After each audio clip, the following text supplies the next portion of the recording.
Hello board game brothers and sisters, I'm Adam Singer and welcome to another episode where I'll be letting you know of all the board games launching on Kickstarter and GameFound over the next week. And if you're new to the channel, we do this every week going over all the upcoming campaigns, so if you want to stay up to date, this is definitely the place to be. But before we get started, I do like to go over some new announcements and discoveries I just found out about over the past week. And I think I got a few that you might be interested in. And this first one you might have heard about already because anytime Kaan announces something, word does travel pretty quickly. But they did announce a new expansion for Cthulhu Death May Die. And say whatever you want about Kaan, but they make some pretty good games. And when it comes to co-op games, this one is my absolute favorite. So I'm super excited about this one. I don't really feel like I need too much more content for the game. I do already have quite a lot from the first campaign. But the thing that interests me the most is that they are adding new insanities because I always felt that it was lacking in the insanities department. We could always use a little bit more insanity in our lives. But they're going to be adding some new monsters and new scenarios and of course new miniatures. I don't know too much about this one yet, but I think it's just going to be a little bit more of the same, and they are going to be integrating some new rules and ideas as well. But the nice thing about this one is that there is a lot of content, and like I said, you probably don't need all of it, so this new expansion is going to be a standalone expansion to the game. So you will have a choice there if you want to get the original game or just the new content, or if you want to just get it all.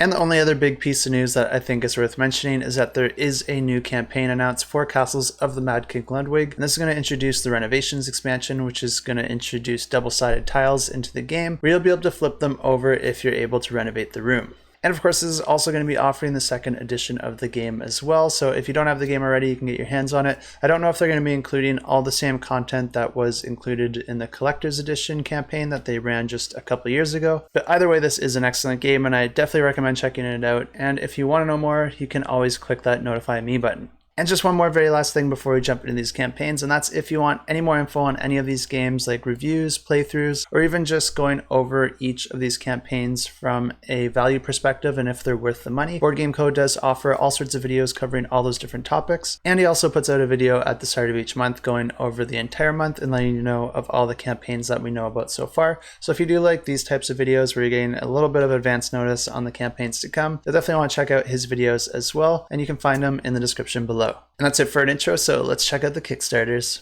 And the first campaign we have launches on October 10th, and this one's called In the Heart of Darkness. And this plays 1 to 4 players and takes just 10 to 30 minutes to play. And this is a cooperative horror survival game where players are going to be working together on an island filled with monsters, trying to escape before the monsters trap them there forever. And the way this game works is that players are going to be taking turns performing their actions, and there's a few different actions that you can perform and a few different characters that you can play as. And your characters are asymmetrical, each with their own health and strength, and each character can actually have a different number of actions available to them on their turn, and then you're also going to be managing your sanity. And of course, all these monsters that you're running into are beyond human comprehension, so every time you run into a monster, you're going to be losing a little bit of sanity. But a really interesting aspect of this game, and something that I think sounds like a lot of fun, is that players can discuss strategy, but you can only do it when you're on the same tile. So if you're not on the same tile, players aren't allowed to communicate strategy or discuss what they have in their hands, but you can spend your communication tokens to break that rule, but there are only a limited amount of these tokens in the game, so you're going to want to be strategic with them. And they did have the draft of the campaign page up publicly, so if you want to go check that out, I will have links in the description below. But one of the first things I noticed about this campaign is that the price on it is very reasonable, only $35 if you're an early backer in the first 72 hours. So I definitely recommend subscribing for notifications on this one if this one sounds like a game that you're interested in. But this game plays over a series of rounds, and at the start of each round, players are going to be drawing event cards.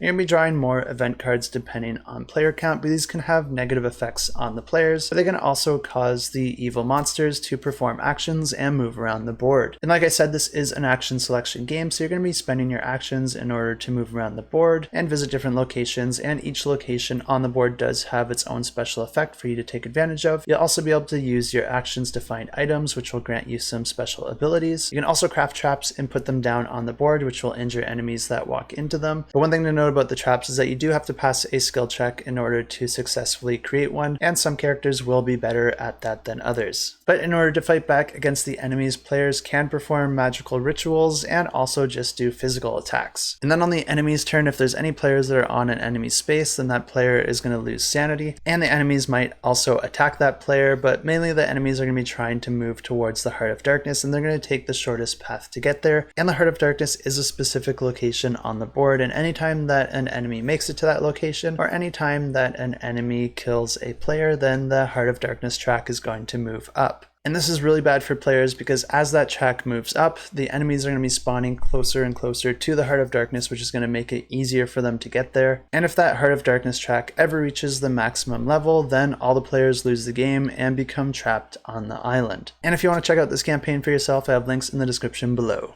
Also launching on October 10th, we have LaClucks Revenge, and this is actually a campaign that I thought was launching last week, so I already did film this one. I never aired it because I did discover it wasn't launching, but I'll go ahead and roll that footage for you now. And this is an expansion to the game Wander the Cult of Barnacle Bay, which if you haven't played that game, this is a cooperative story-based game where players are going to be going through a campaign booklet, but you can also play scenarios as well if you just want to pick and choose. But in this game, players are going to be playing asymmetrical characters with their own special abilities. You're going to be using actions on your turn in order to move around a map, interact with different points of interest, and attack enemies. And players will be able to use any skill points that they have in order to level up their characters further. You'll also be able to upgrade them with different weapons and items. And an interesting thing about this game is that there's all sorts of different enemies that can spawn throughout the game, but as players level up their characters, the enemies are also going to be getting progressively harder as well. And combat in this game is done with dice rolling, and it does feature exploding dice as well, so if you happen to roll a certain icon, that's going to allow you to roll an additional die and add even more power to your attack. Whenever players complete a scenario, there's going to be a decision that you get to make at the end of that scenario, which is going to have an effect on the campaign moving forward. And this is nice because it'll add a little bit of variation if you go back and play the campaign a second or third time without adding a whole lot of complication to the game itself. And the different scenarios will usually have players going up against a final boss. And this new expansion is going to be adding a new boss to the game, as well as new enemies, 2 new heroes, 3 pirate ship tiles, and a whole new campaign for players to play out. But the interesting thing about the enemies in this expansion is that these enemies are ghost enemies. So they're going to be able to see through walls and different terrain and also move through the terrain. So they're going to be able to see you a lot sooner than some other enemies, and they'll also be able to get to you a lot faster if they do see you, since they're just going to be traversing through whatever is in their way. They also have the added effect that if they bump into you, they're going to be spooking your character, lowering their position in the initiative track. So if this one sounds interesting to you, if you're a fan of the original, you'll definitely want to check this one out, and I have links in the description below. Also launching on October 10th, we have In Dreams, and this is a leisure solo game of introspection where you're going to be trapped in a dream, and you're going to be using a double-sided deck of cards in order to generate different encounters and tell the story of the dream, where you'll hopefully be able to resolve and wake up and escape the dream world.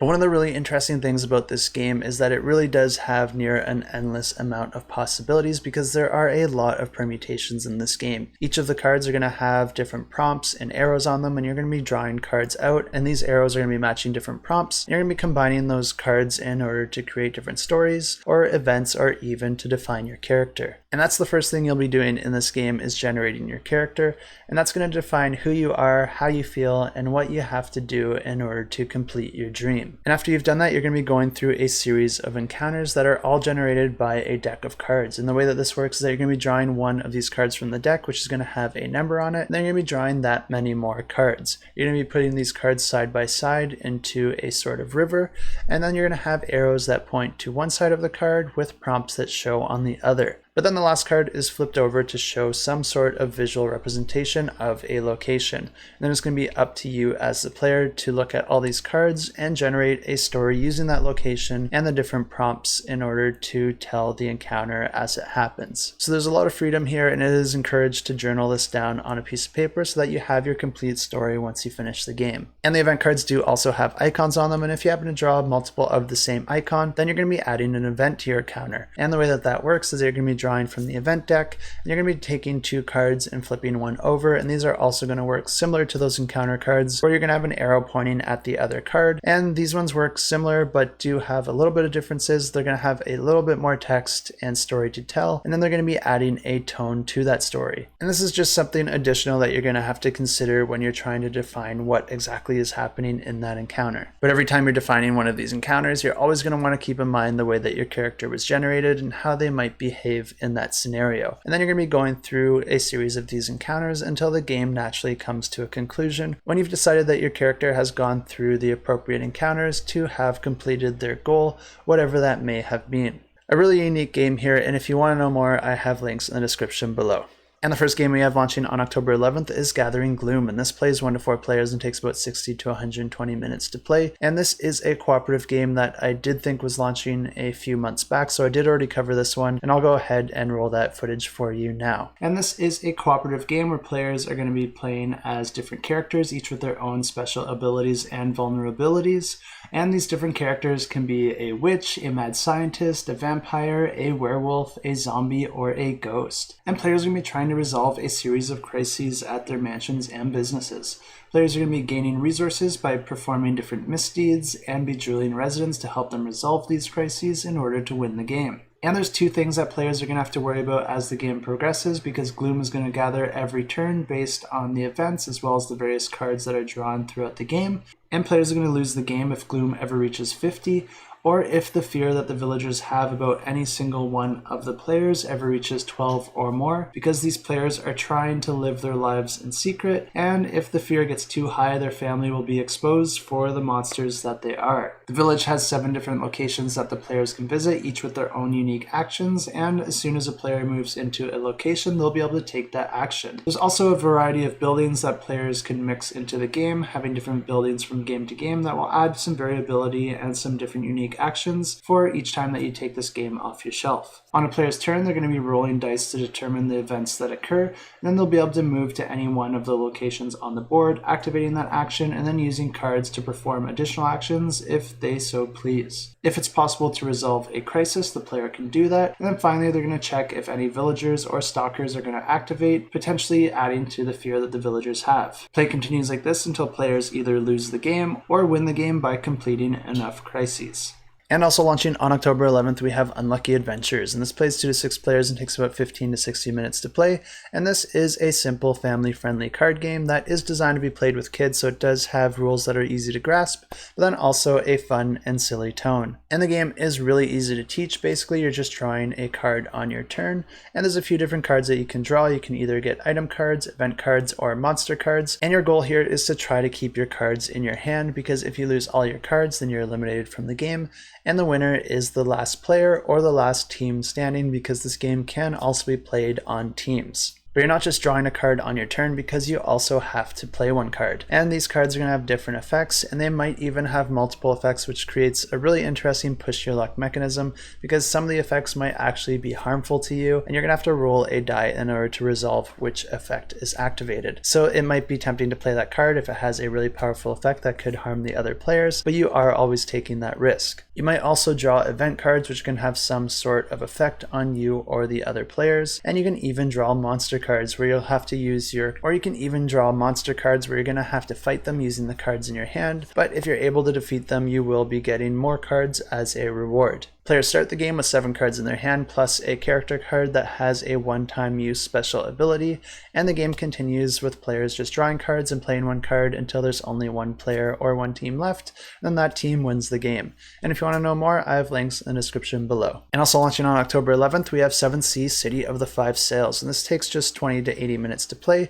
but this one is primarily a card combat dueling game, but it does offer variants to be played with up to 4 players. And this is a really interesting card battler, because I think it does do a few things differently. And the first thing that this one does differently is that it does offer 3 different ways to win. You can either kill your opponent's leader, control all of the 3 neutral city cards that are out on the board, or gain 7 renown. And you're going to be gaining renown by gaining different cards, as well as stealing it from your opponent anytime that you take a city that they control. But there will also be a neutral deck where cards are going to be drawn out from and dealt to each of the 3 cities. That's going to offer mercenaries that players can recruit into their own decks, as well as different items that players can purchase whenever they visit a city, or even events that can change the way that the game plays. And at the start of each round, a neutral card is going to be dealt to each city, and then each player is going to choose 2 cards from their hand to reveal simultaneously. One card has to be a character card, and then the other card is a scheme card. And the scheme cards are the really interesting cards here because they're going to have an initiative value that's going to dictate which player goes first, but they'll also have an immediate effect that can change certain aspects of the game,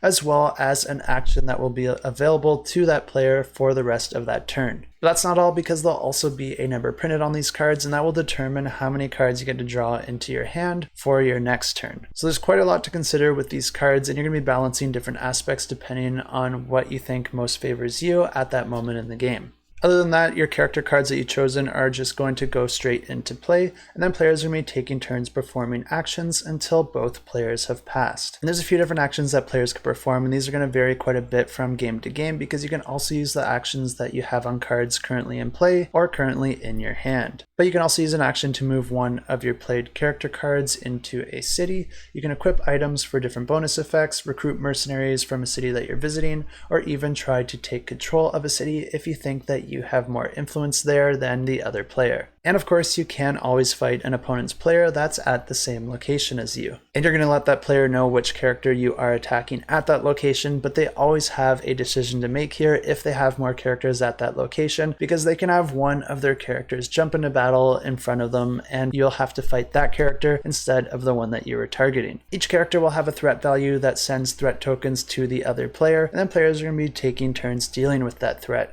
And you can either extinguish that threat, getting rid of it completely, or send it back to your opponent player, or even create new threat that you can add into the pool, extending the fight. But any threat that a player can't deal with is going to inflict damage on your character, and the fight's going to go back and forth until one of the characters is defeated. Once both players have passed and completed all the actions they want, that's going to trigger the end of the round. And then the game's going to continue like this, with dealing out city cards to each of the cities, each player choosing 2 cards, a character card and a scheme card. And the game continues like this until one player completes one of those win conditions, and then they win the game.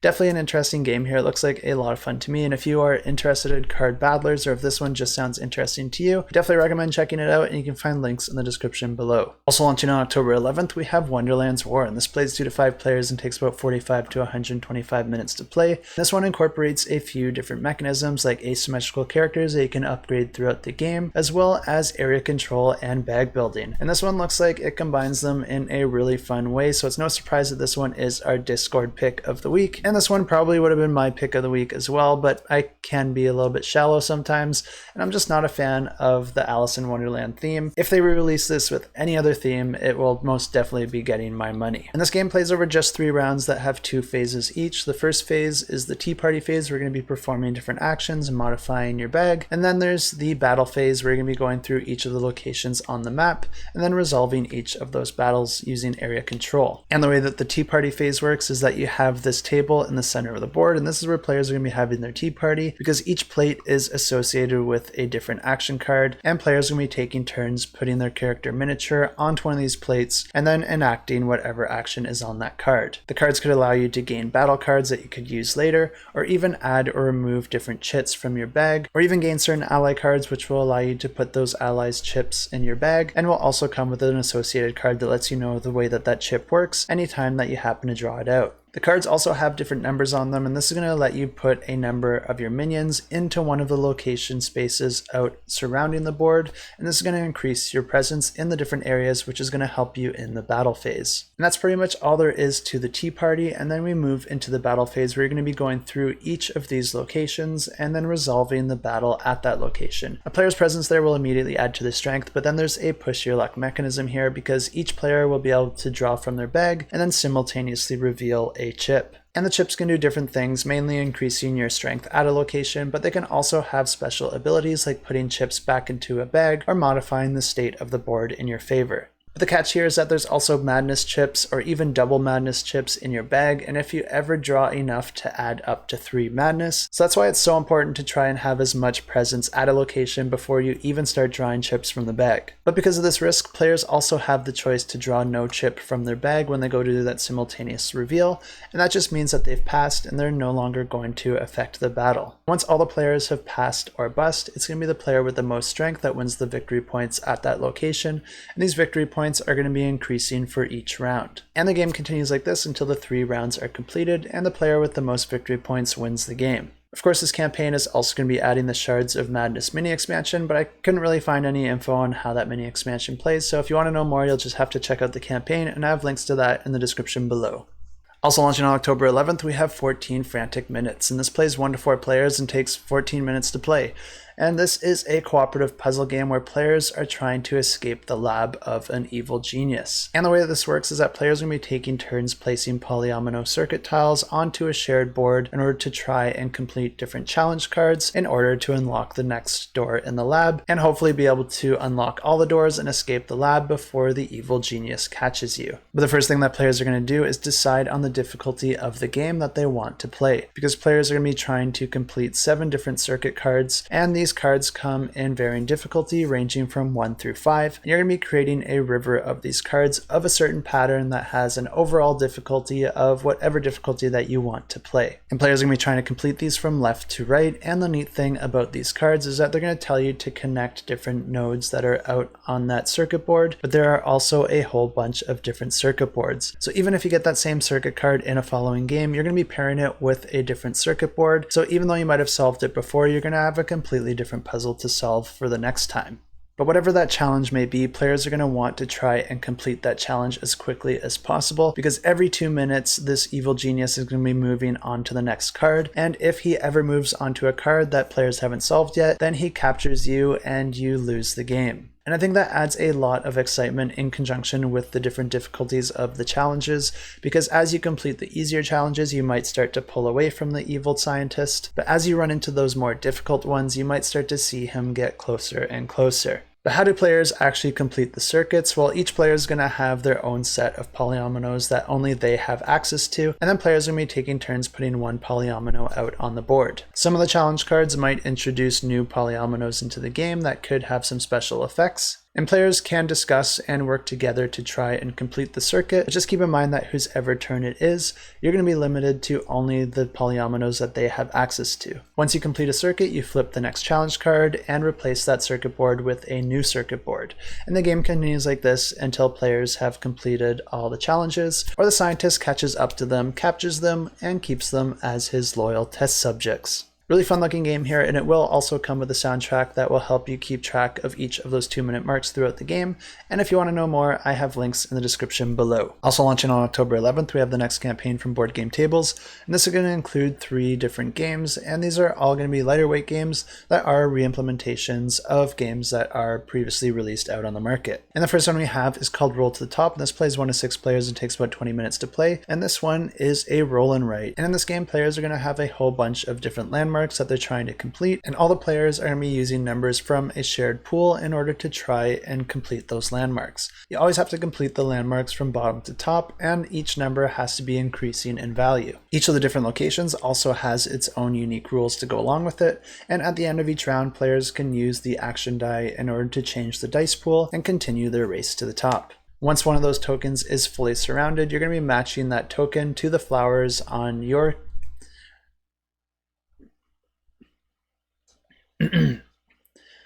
And the next game in this campaign is called Pollen, and this plays 2 to 4 players and takes about 30 to 45 minutes to play. And this is an abstract tile laying game where each player is going to be putting out garden tiles out on the table, and then players are going to be able to put tokens between their garden and an opponent player's garden. Players will be continuing to put out cards, and once a token is surrounded, the players that were able to surround that token are going to gain victory points for each of the flowers in their flower cards that match that token. And finally, we have Big Top, and this one is an auction bidding game that plays 3 to 4 players and takes about 40 minutes to play. And in this game, players are going to be bidding on different cards, but the thing that makes this one a little bit different is that every time you win, it's going to make your opponents richer, but also each card that you do win is going to come with a value associated with it. And anytime you bid that amount on a future auction, that's going to be getting you some points, so you don't even actually have to win the auction in order to benefit from it. Quite a lot of variety in this campaign, with each of the games focusing on very different mechanisms, so if these ones sound interesting to you, you can find out more in the description below.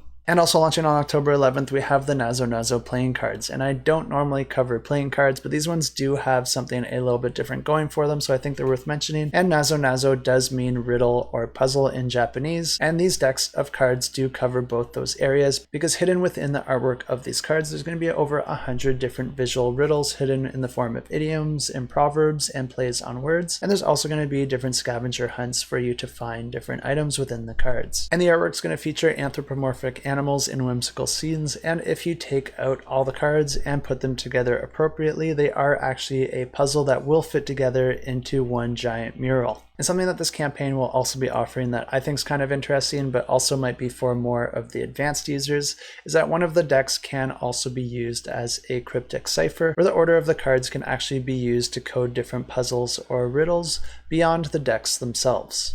And if this one sounds interesting to you, or if you want to see more of the artwork, definitely go ahead and check out the campaign, which I have linked in the description below.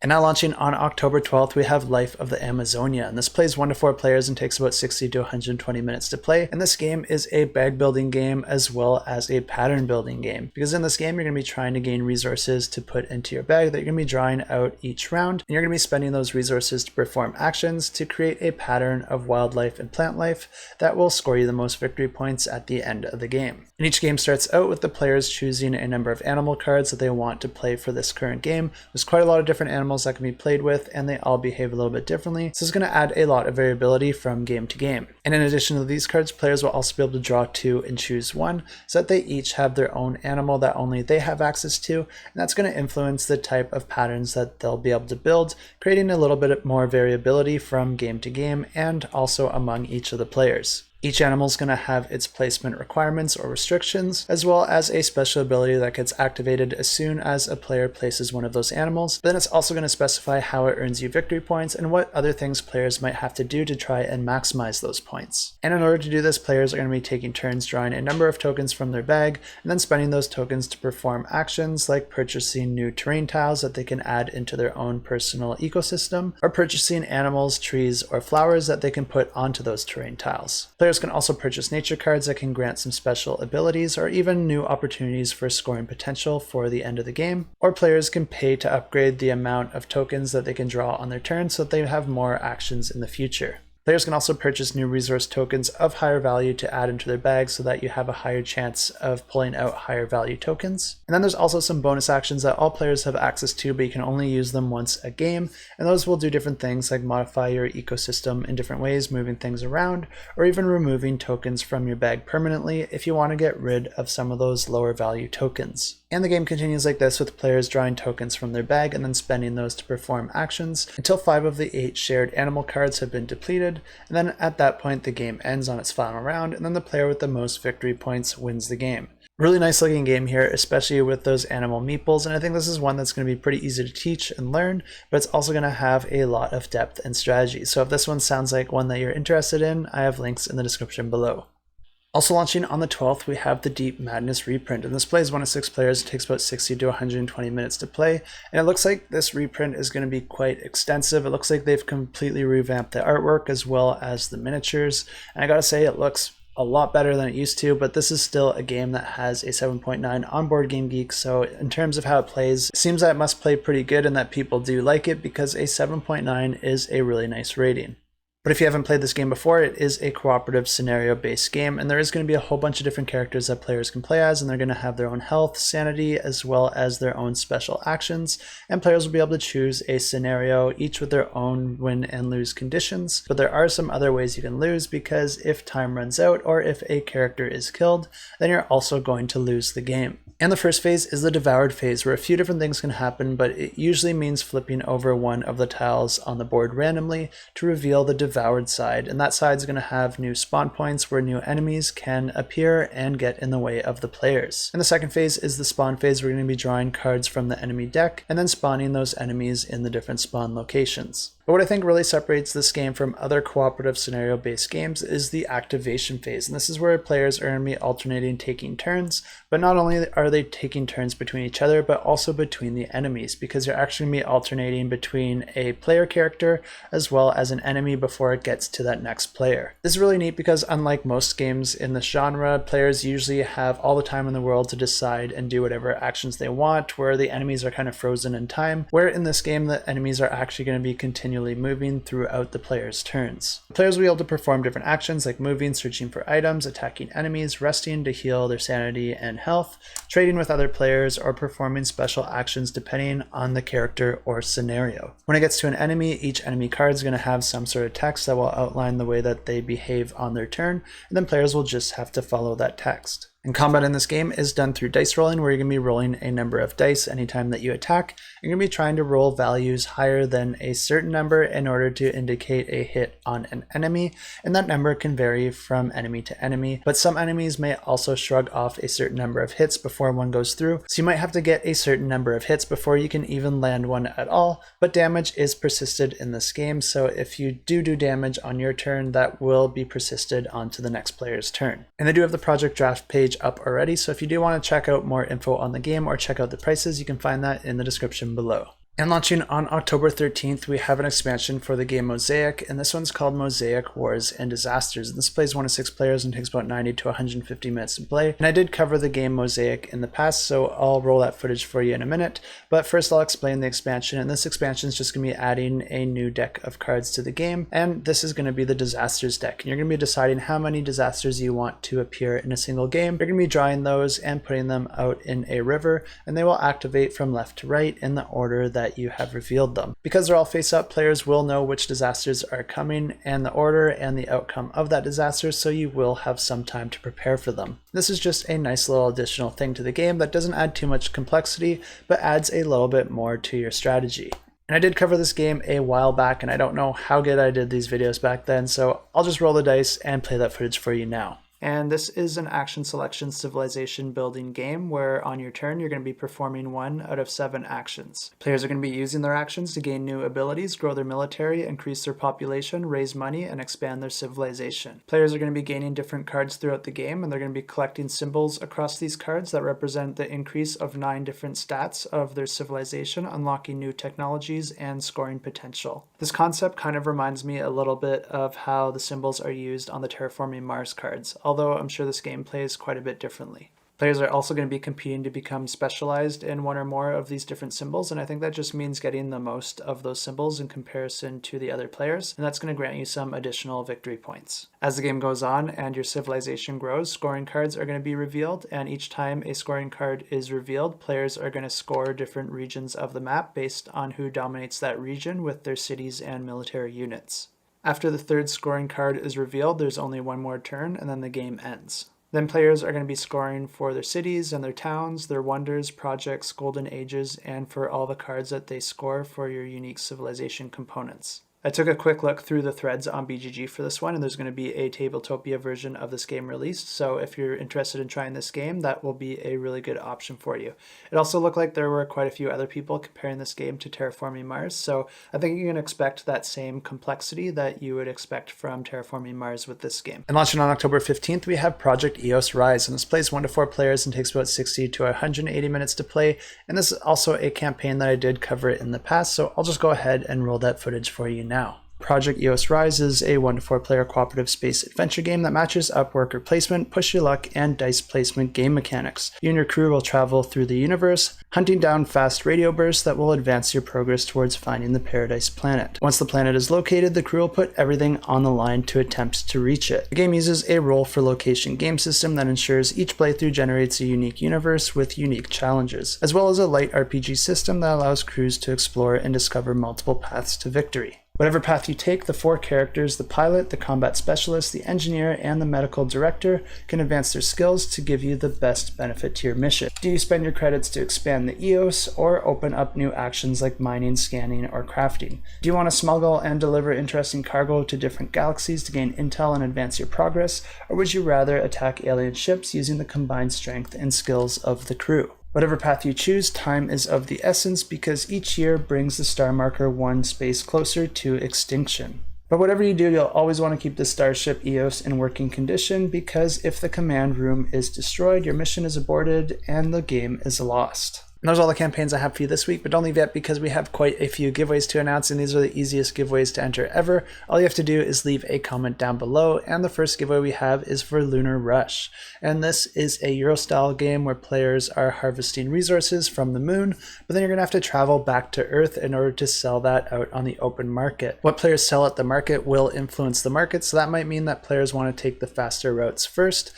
But unfortunately, those faster routes mean that you can only carry a limited supply of whatever it is that you're trying to sell. But players will be building up their bases on the moon, placing their astronaut workers in order to build up a little engine and harvest resources and manufacture them into useful goods a little bit more efficiently. The game plays over 7 rounds, and the player with the most victory points at the end of the game wins the game.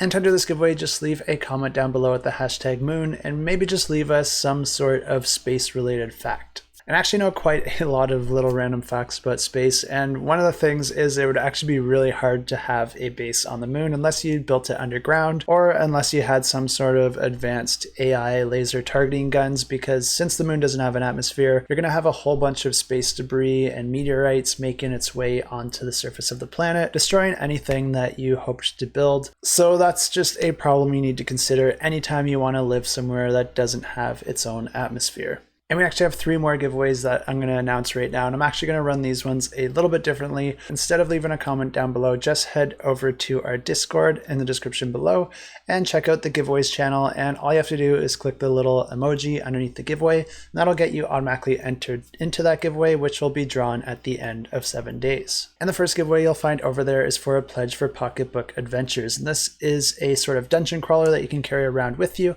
and all you need is the booklet and a pencil, because this game is completely done within the booklet, and you're going to be performing different actions to move around the map, picking up different items and keys, opening chests, fighting monsters, and fighting bosses. And as you explore the different maps, you're going to be drawing that into each page on the booklet, and as you explore each location, you're going to be drawing that into the booklet itself. And then combat in this game does use a little bit of a dexterity element, where you're going to be putting the pencil into a little dot above the enemy that you're about to fight, and then you look away from the page, pick up the pencil, and try to drop it into the middle of this target. The middle is going to allow you to do the most damage, but if you happen to land into one of these darker areas, it's actually going to trigger that enemy's special ability, which can cause you a little bit of trouble. And this giveaway is going to get you a physical copy of the game. So once again, if you want to win yourself a pledge to the Pocketbook Adventures, just head over to the Discord and click that little emoji underneath the giveaway. And the next giveaway that we're going to have over on the Discord is for Bonnie and Clyde, Love and Death. And this is a 1 to 2 player game where players are Bonnie and Clyde trying to rob banks, steal cars, and try to stay one step ahead of the police. Players will also be trying to manage the relationship between each other because you lose the game if you die too early or if you completely fall out of love. Players are going to be drawing different cards, and these cards are going to present different icons, and players will be able to decide where they want to go within that card,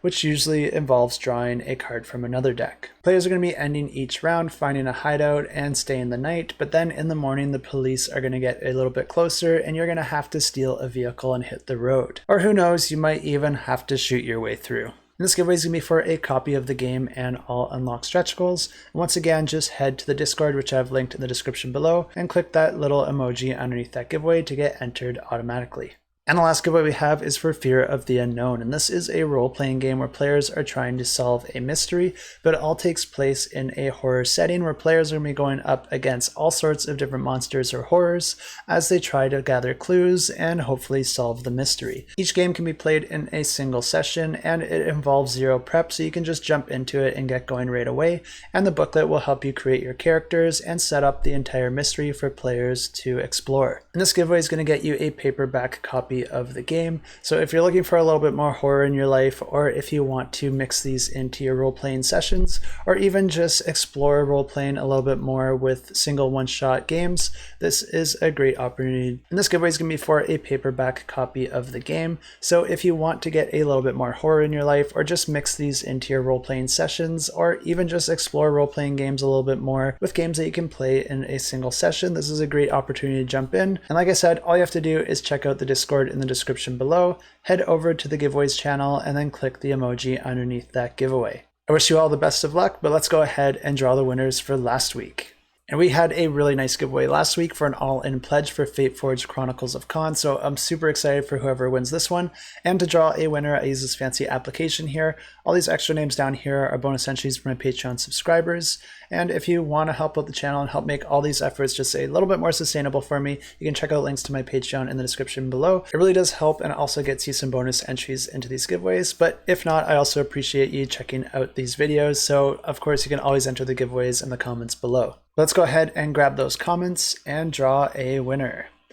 And the winner for Chronicles of Kaan is Amanda Sheridan, and this is one of our Patreon subscribers, so congratulations, Amanda. I'll reach out to you and let you know that you won yourself a pretty awesome pledge here for Fateforge Chronicles of Kaan. And the next giveaway we had was for Talking Hearts Couples Edition, and this was run over on the Discord, but we haven't drawn the winner yet, so you might still have a little bit of time to get entered into that if you're watching this video soon enough. Otherwise, make sure to check your Discord if you did enter that giveaway last week, and see if you got notified if you won that pledge. And that is everything I have for you this week. I'm sorry I'm getting this video up a little bit later this week because I've just been insanely busy between work and, well, pretty much just work. I've been working like till 8 or 9 almost every night this week. So it hasn't left me a whole lot of time to work on this video. So I'm actually doing it Saturday morning, which is way later than I normally do these videos. So it is what it is, but we're definitely not slowing down anytime soon because I already have 21 games slotted for next week. That's quite a lot of games, and there's already a few that I'm super excited about, and I think this one's going to be a tough contender for pick of the week, both for me and the Discord. So we'll see how that goes. Make sure to stay tuned next week to find out more. And as always, thanks so much for watching, and until next time, keep that shelf cluttered and the table full.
Oh.